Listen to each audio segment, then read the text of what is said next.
అటువంటి కాంగ్రెస్ పార్టీ నిలబెట్టిన అభ్యర్థి గురించి కూడా ఇక్కడ మాట్లాడుకోవాల్సిన అవసరం ఉన్నది. ముఖ్యంగా మనం చూసుకున్నట్టయితే తీన్మార్ మల్లన్న అలియాస్ చిత్తప్ప నవీన్ ఆయన ఏ రోజు కూడా నిలకడగా ఉన్న పరిస్థితులు లేవు. ఆయన ఎప్పుడు ఏ పార్టీలో ఉంటాడో తెలియదు, ఎప్పుడు ఏం మాట్లాడతాడో కూడా ఆయనకే తెలియదు. ఒకసారి 7200 అంటాడు, ఒకసారి తీన్మార్ మల్లన్న సైన్యం అంటాడు, ఒకసారి రైట్ టు రీకాల్ అంటాడు, అరెస్ట్ అయితే బీజేపీ అంటాడు, కాకపోతే కాంగ్రెస్ అంటాడు. ఆయనకు మద్దతు ఇస్తే మంచోడు అంటాడు, లేకపోతే ఇంత పెద్దగా ఉందా అంటాడు. అలాంటి వ్యక్తులు మనకు అవసరమా? నిరుద్యోగుల్ని అందరినీ తన రాజకీయ స్వార్థం కోసం క్యూ న్యూస్ వేదికగా అందరినీ వాడుకున్నటువంటి వ్యక్తి ఈ తీన్మార్ మల్లన్న అలియాస్ చిత్తప్ప నవీన్.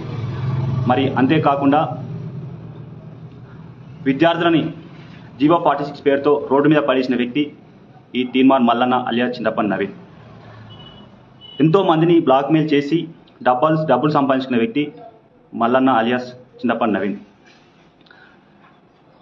ఎంతో మందిని బ్లాక్మెయిల్ చేస్తూ ఎమ్మెల్యేలని, మంత్రుల్ని ఇంత పెద్ద చిట్టా ఉంది, అవినీతి చిట్టా ఉంది, మీ భాగవతాలు బయట పెడతా అంటూ క్యూ న్యూస్ వేదికగా అనేక సందర్భాల్లో మాట్లాడిండు. ఏ రోజు కూడా ఒక కేసు ఫైల్ నమోదు చేసినట్టు కానీ, ఒక అవినీతి చిట్టా నిరూపించినట్టు కానీ ఆ క్యూ న్యూస్ వేదికగా ఏ రోజు మనం చూసిన దాఖలాలు లేవు. మరి అంతేకాకుండా ఎంతోమంది ఎమ్మెల్యేలని రాసలీలల పేరుతో బ్లాక్మెయిల్ చేసిండు. రాసలీలలు ఉన్నాయి, కాల్ రికార్డింగ్స్ ఉన్నాయి, వీడియోలు ఉన్నాయి, ఆడియోలు ఉన్నాయని బ్లాక్మెయిల్ చేసి డబ్బులు దండుకున్నటువంటి వ్యక్తి ఈ తీన్మార్ మల్లన్న. కాబట్టి మిత్రులారా, పట్టభద్రులారా, ఇలాంటి వ్యక్తుల్ని ఆదిలోనే అంతం చేయాల్సిన అవసరం ఉన్నది.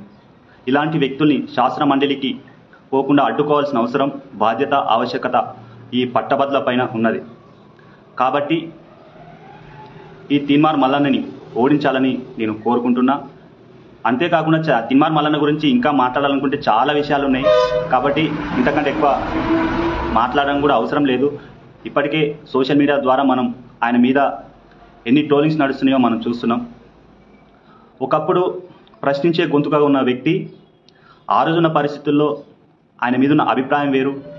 ప్రజలంతా అప్పుడున్న పరిస్థితుల్లో కాంగ్రెస్ పార్టీ వీక్గా ఉండడంతో అందరూ కలిసి ఆ తీన్మార్ మల్లన్న అనే వ్యక్తికి అప్పుడున్న ఎమ్మెల్సీ ఎన్నికల్లో పట్టభద్రులు ఏకమై మద్దతుగా నిలవడం జరిగింది.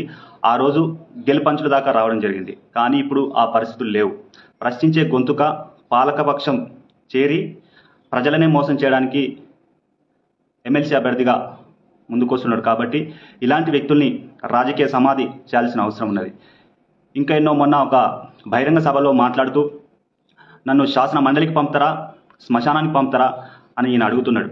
అంటే పట్టభద్రుల్ని కూడా బ్లాక్మెయిల్ చేసే ప్రయత్నం చేస్తున్నాడు.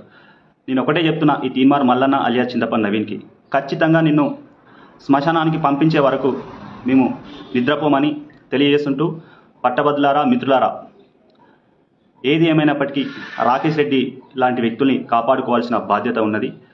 కాబట్టి రాకేష్ రెడ్డి గారికి ఓటు వేసి గెలిపిస్తారని కోరుకుంటూ సెలవు తీసుకుంటున్నా. Thank you.